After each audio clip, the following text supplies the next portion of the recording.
On this prequel episode, we're learning about Dr. Seuss and previewing The Cat in the Hat.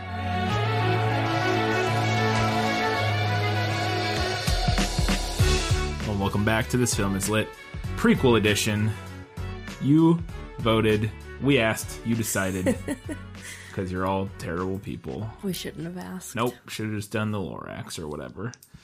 But we are, the winner of the poll was The Cat in the Hat, pretty handily. Not sure the exact numbers, but it kind of ran away with it, I think. Yeah, it won by a pretty good margin. Yeah, for a while the Lorax was winning from what I saw. On Facebook, for like a hot minute, okay. The Lorax was winning. Cat in the Hat was always winning on Twitter because Twitter's a cesspool. Yeah, you're we all love the worst you guys, people. But you're the worst. And ultimately, the Cat in the Hat ended up winning on both, I believe. Yes. So yes, we were doing Cat in the Hat, so we'll be previewing that. But before we do that, Katie's going to teach us a little bit about the man, the myth, the legend, Dr. Seuss. No matter what anybody tells you, words and ideas can change the world. Well, we're going to learn today about Theodore Geisel, who was a political cartoonist and an illustrator and a poet and an animator and a screenwriter and a filmmaker, but best known for his work writing and illustrating more than 60 books under his pen name, Dr. Seuss. There you go. Theodore Geisel? Yeah, Theodore Geisel. I already learned something because I don't think I knew that was Dr. Seuss's name. Yeah. I mean, I knew his name. I knew Dr. Seuss was a pen name. But... and he's Theodore Seuss Geisel. Oh, okay. So Seuss is part of his name, but it's not like technically his surname. And is he a doctor? Well, I'm going to get to that. Okay, we'll get there. I'm Sorry, going to get to that. Spoilers. That work that includes many of the most popular children's books of all time. Mm-hmm. So about that pen name, it's an anglicized pronunciation that is inconsistent with his actual surname, which is German. He pronounces it Seuss, rhymes with rejoice. But he decided to go with Seuss because it rhymes with goose, as in mother goose. So he wanted that like association with another famous children's storyteller, we'll say. A fictional storyteller in that case. But he added the doctor to his pen name because his father always wanted him to practice medicine. But we'll get to actually more on that in just a few minutes. Okay. So Dr. Seuss, he attended Dartmouth and then Oxford. He actually left Oxford without earning a degree. And he published his first children's book, and To Think That I Saw It on Mulberry Street in 1937. Okay. Now, during World War II, he took a brief hiatus from children's literature to illustrate political cartoons, which kind of come with all of the yikes moments that you might expect of political cartoons from that era. Yeah. He was very against like Hitler and everything that was going on in Europe. Right. But his portrayal of the Japanese was maybe not. There were some real woof moments there. Gotcha. But look up his political cartoons sometime if you've never seen them. Like I said, a lot of them are very yikes. A lot of them are also pretty spicy. They're interesting. And it's interesting, too, to see because he has that very distinct illustration style. Yeah. So it's interesting to see that in something other than like a happy, fun kid's book. Right. Seuss also worked in the animation and film department of the United States Army, where he wrote, produced, and animated a lot of different productions. He did Design for Death. I don't know if you've ever heard of that or not, which won the 1947 Academy Award for Best Documentary Feature. Designed for Death? Design for Death. It was about U.S. occupation in Japan. Yeah. I had not heard of it till I started doing research for this, but I thought that was kind of interesting. And then after the war, he went back to writing children's books. Obviously, he did a lot of that. I'm not going to waste time listing everything that he did, especially since we're going to dive a little bit deeper into The Cat in the Hat. But some kind of other interesting stuff.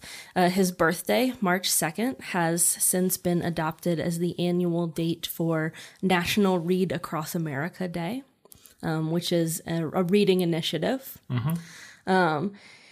He received numerous awards for his work, including the Lewis Carroll Shelf Award, the Laura Ingalls Wilder Medal, and a special Pulitzer for kind of lifetime achievement. But he won neither the Caldecott nor the Newbery Medal, which those are the two, we've mentioned them before on here. Those are the two big children's literature awards. So he didn't get either of those, which is interesting. In 1956, Dartmouth, which I mentioned earlier, he went there, awarded him with an honorary doctorate. So they did finally legitimize his doctor. Yes. Yeah. The PhD is legit. So technically legit, yeah. So one thing that I kind of hemmed and hawed about getting into when I was making up my notes was whether I wanted to get into his political leanings, which are deeply fascinating. Okay. And I ultimately decided not to dive into that this time because I think it could be its own segment. Yeah. And I would maybe rather make that its own learning thing segment if we do the Lorax. Yeah, and it might make more sense for a different story something too. like the Lorax or Horton Hears a Who, where there's more of an obvious political kind of message and connection there. Yeah. But I do want to leave us with one other interesting fact here. He actually made a point of not beginning to write his stories with a moral in mind. He famously quoted as saying, "Kids can see a moral coming a mile off," which I think is true. I would agree with him on that. Not that he was against writing about issues. He definitely did. But he kind of made a point to not start off with okay, I'm going to write about, right. I'm going to write for this message. Yeah. He just would kind of get in there a little more naturally, or try to. Interesting. All right, so those are my Dr. Seuss facts. Cool. Kind of a brief overview. Yeah, very brief. But like I said, I would rather, I think, deep dive into the political stuff in another segment at some point. Well, we can look forward to that eventually when we do the Lorax or one of the other stories. Probably wouldn't make a lot of sense for when we do I think Grinch, it would. but I think it would make a lot of sense for the Lorax. There you go. So look forward to that one day down the road. But now let's preview The Cat in the Hat, the book. Somewhere over the horizon, in a place unlike any other.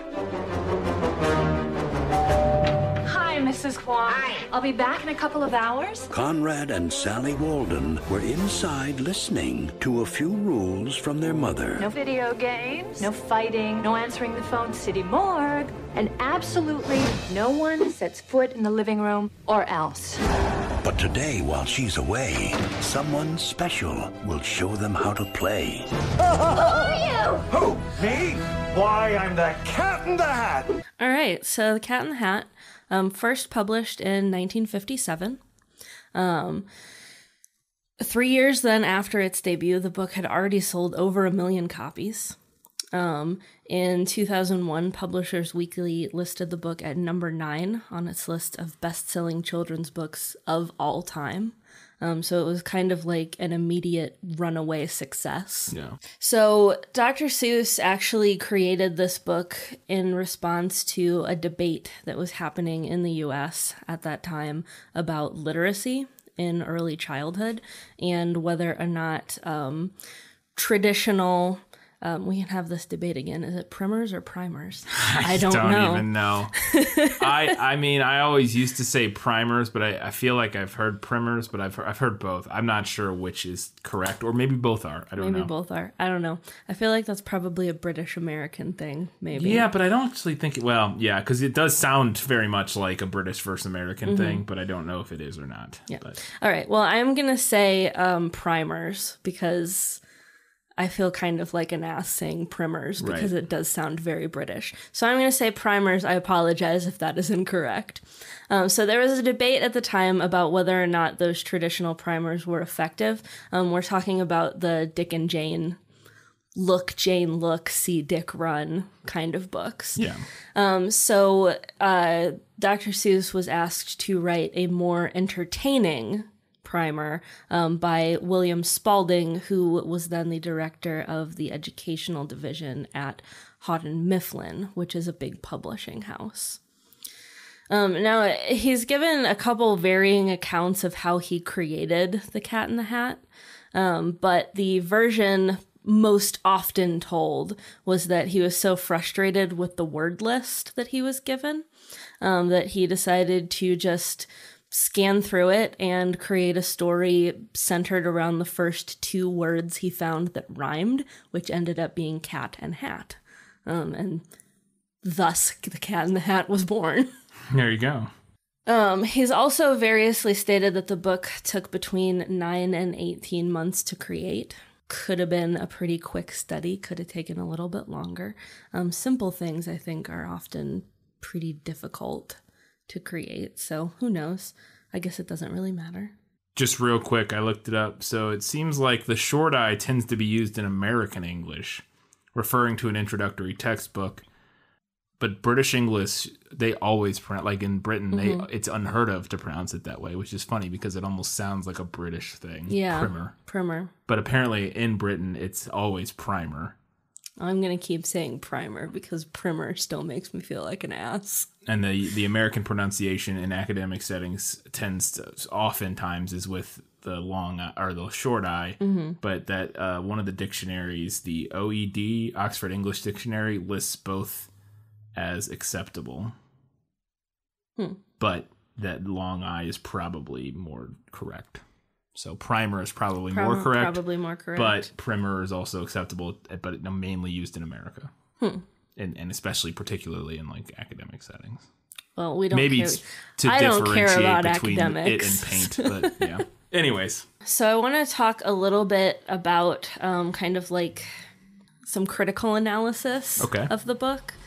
Starting out with the cat, a lot of critics have identified Dr. Seuss himself with the cat. Right.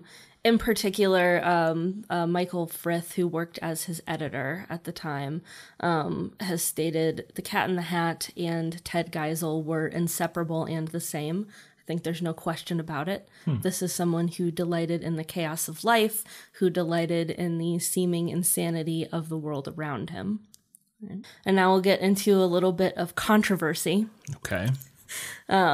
So Philip Nell, who is an American scholar of children's literature, has drawn connections between the cat and stereotyped depictions of African Americans, particularly like minstrel shows. Yeah.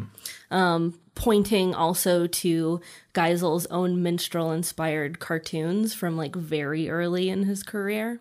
And then the use of the term cat to refer to jazz musicians.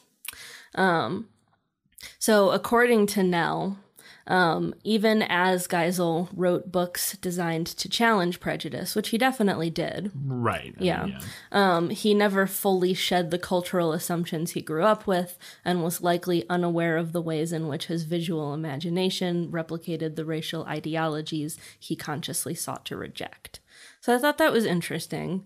Kind of an interesting thing to note that even when we have somebody who is very clearly making a conscious effort to promote kind of very good and inclusive ideas within their stories, you can still have potentially this kind of issue with like racially charged depictions of characters.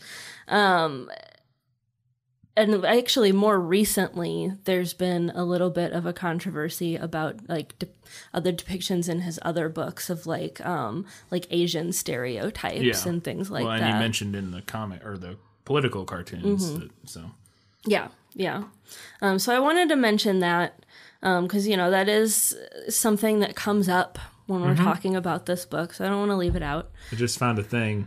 on a Facebook page called The Conscious Kid. I have no idea what this is, but they have a whole Dr. Seuss series on their website, and they have a resource linked called A Critical Race Reading of Dr. Seuss, a resource guide for Read Across America Day 2018. Yeah. And it's got a picture comparing the cat with an old minstrel image. It looks like a TV show or something. Pretty recently, this has kind of been like turned up fresh again, this issue. And I never even thought about the top hat and the big bow tie and stuff. Yeah, it's interesting. Yeah. So coming away from the cat then, onto the character of the fish. I thought this was really interesting because I'd never thought about it before. Philip Nell, who we were just talking about, he has also compared the fish to the superego. Getting a little bit, was that Freud? Freud, I believe. Yeah, Freudian. While others then have referred to the cat as pure id. Now, also noting then that this would make the children mediators between the two, which I think is kind of an interesting analysis of it. Yeah. Especially since, if you ascribe to any kind of Freudian ideas, which is a whole different thing. Other topic, but Freud stuff is a lot of Freud stuff since improved upon, corrected, repudiated, debunked, but I think it is kind of an interesting reading of it, given that this would be an age when kids are learning to mediate between their superego and their impulses and what they know they need to be doing behavior wise. And then Seuss himself actually once called the fish my version of Cotton Mather, who was the Puritan moralist who advised prosecutors during the Salem witch trials. Cool.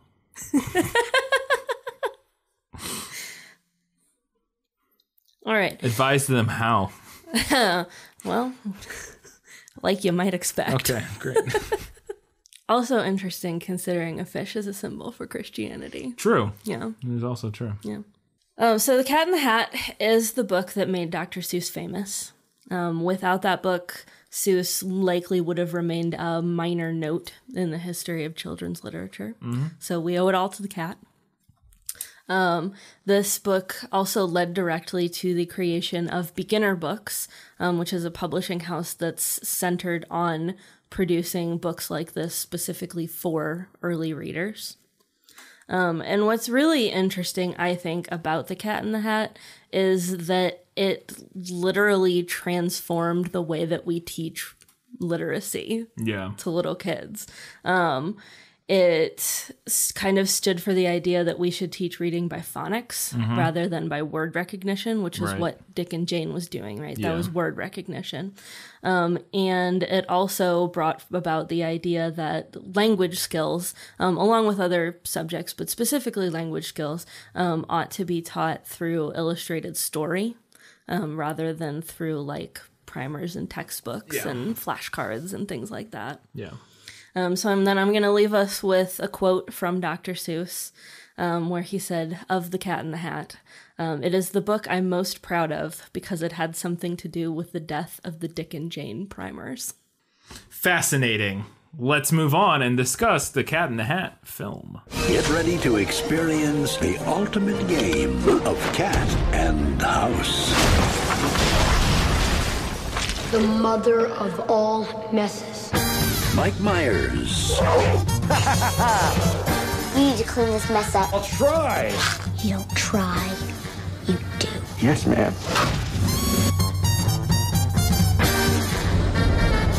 The Cat in the Hat. So, Cat in the Hat is a 2003 film directed by Bo Welch. It was his first and only feature film directorial job. First and only. Oh. But he is a production designer mainly. Was a production designer on all kinds of things. He did Edward Scissorhands. He did Men in Black. He did Wild Wild West. He did Thor. And most recently, he was the production designer for A Series of Unfortunate Events, the Netflix series. He also directed 4 episodes of that show. He has directed very few things. He directed a couple shorts or TV episodes, 2. Then he did The Cat in the Hat in 2003, and then he did nothing until he directed 4 episodes of A Series of Unfortunate Events. So, if you enjoyed that show, two of the episodes are the they're all 2-part episodes, but one of them is the elevator, the ersatz elevator. He did those 2 episodes, and then I can't remember what the other 2 were. But anyways, he did 4 episodes of that show. Interesting. The movie stars Mike Myers as the titular cat. It also stars Spencer Breslin and Dakota Fanning as the 2 kids, and Alec Baldwin and Kelly Preston. Kelly Preston plays the mother. Alec Baldwin plays Quinn, which I'm not sure who that is in relation to the book. I don't remember anything about the book other than the cat being in a hat and some stuff. That's probably good. This movie is one of the bottom-rated movies on all of IMDb. It's number 93 from the bottom, so it's way down there. So it's maybe the first one we've ever done in the bottom 100 on IMDb, which is like their top 250. They have a bottom 100, and number 93. It was nominated for 8 Razzies. It won one of those Razzies.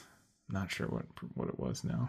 Oh, it was a weird category like worst excuse for a movie, which it wasn't worst picture. It's a slightly different one. I'm not sure what the difference is, but it won that.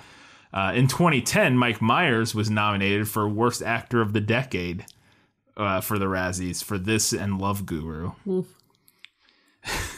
DreamWorks, to go back a little bit, DreamWorks Pictures acquired rights to the original book in 1997, but production didn't start until after How the Grinch Stole Christmas was a commercial success. Made lots of money because that came first in like 2001 or 2000. Yeah.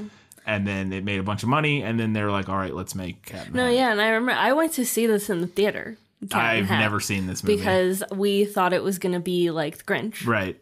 I've never seen this movie. I've seen The Grinch, or the live-action Grinch, but I've not seen this one. No, well, you are in for a treat. We'll see. When production began, I thought this was interesting. There were songs featured in the film written by Randy Newman, most notably for movie people from Toy Story fame, but he's also done all kinds of stuff. But they were dropped because they were deemed inferior. But Randy Newman's cousin, David Newman, composed the score for the film, which is interesting. I didn't know his cousin was a composer. Weird. Yeah. Although Bo Welch and the publicist for Michael Myers denied it, several people on the set said Myers had considerable input into the film's direction, telling some of the cast, including Alec Baldwin and Kelly Preston, how to perform their scenes. Tim Allen was originally going to be the cat. He dropped out of the role because of scheduling conflicts because he was filming the Santa Claus 2. So just a bunch of rousingly amazing film, or a bunch of just incredible films going on at this time. The makeup for the cat was designed by makeup artist Steve Johnson. He's worked on a bunch of films and movies, like tons of them. Very successful and talented makeup artist. And I don't know how it looks in this movie, or how, from the cover art, it looks fine. The cat costume was made of Angora and human hair. And was fitted with a cooling system that in between shots, they would hook up a hose with like an air conditioning hose to the back and cool him down inside the suit so he didn't die of heat stroke while they were filming. This is my favorite fun fact maybe ever. I don't know. It's such a specific but great fun fact. The soundtrack for this film features a song by Smash Mouth. Oh, no. The song is called Getting Better. That makes it the third Mike Myers starring film in a row to feature at least one song by Smash Mouth. Starting with Shrek in 2001, and then Austin Powers Goldmember in 2002. And then Cat in the Hat in 2003. What a time to be alive. Right? That turn of the millennium was something else. Oh. According to Mike Myers, less than a month before the film was released, the producers made plans for a sequel based on the book sequel. The Cat in the Hat Comes Back.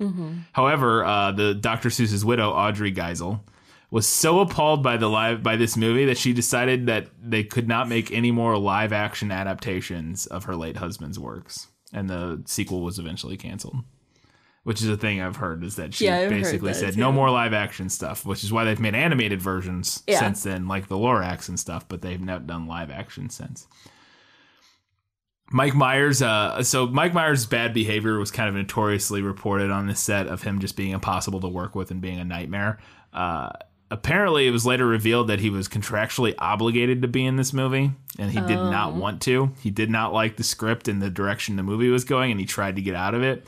But they sued him, and he countersued, and it all worked out to the fact that he had to do the movie and one more movie, which was The Love Guru. I believe, is what I read, which I have not seen, but by all accounts is completely terrible. Other people considered to direct this film, other than Bo Welch. I'm going to start with the least crazy.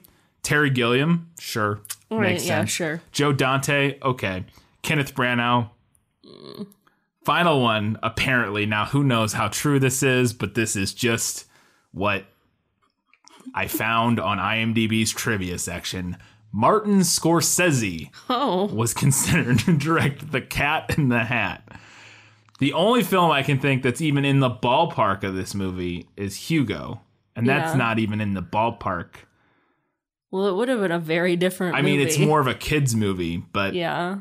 Anyways, I don't know. Well, apparently this movie is, while being a kid's movie, is also not at all a kid's movie. Yeah. It's got a bunch. They said apparently, so it's rated PG, but I read something saying that a lot of people thought it should have been rated PG-13 with how much adult humor there is in it. There being a lot of adult humor in this, and like pretty, like not just inappropriate, but also like just really crappy jokes.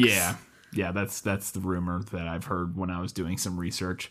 Rotten Tomatoes, the film has a score of 9% approval rating. And finally, Leonard Maltin, the famed critic and reviewer, said of the film, "The brightly colored adaptation of the beloved rhyming book for young children is a betrayal of everything Dr. Seuss ever stood for, injecting potty humor and adult wink-wink jokes into a mixture of heavy-handed slapstick and silliness." So that's were Leonard Maltin's feelings on the topic. I don't know how much he knew about Dr. Seuss and whether or not it is, in fact, a betrayal of everything he stood for, but we can get to that. We'll figure that out. But, yeah, he was not a fan. And none of the critics that I could find were fans of the film, and most people hate it. And it's been recommended to us on our My Bad Movie YouTube show quite a few times. So it'll be interesting to watch. Those are all of the fun facts I had about this purportedly terrible film. So if you want to watch it, it is on Netflix, we found out. If you can read along, obviously it's quick to read, and it's available on Netflix, and most people tend to have Netflix these days, so that's an easy place to go watch it, or you can go check it out at your local library and see if they have a copy of the movie. They may have, like, on principle, destroyed all physical copies they can come into contact with.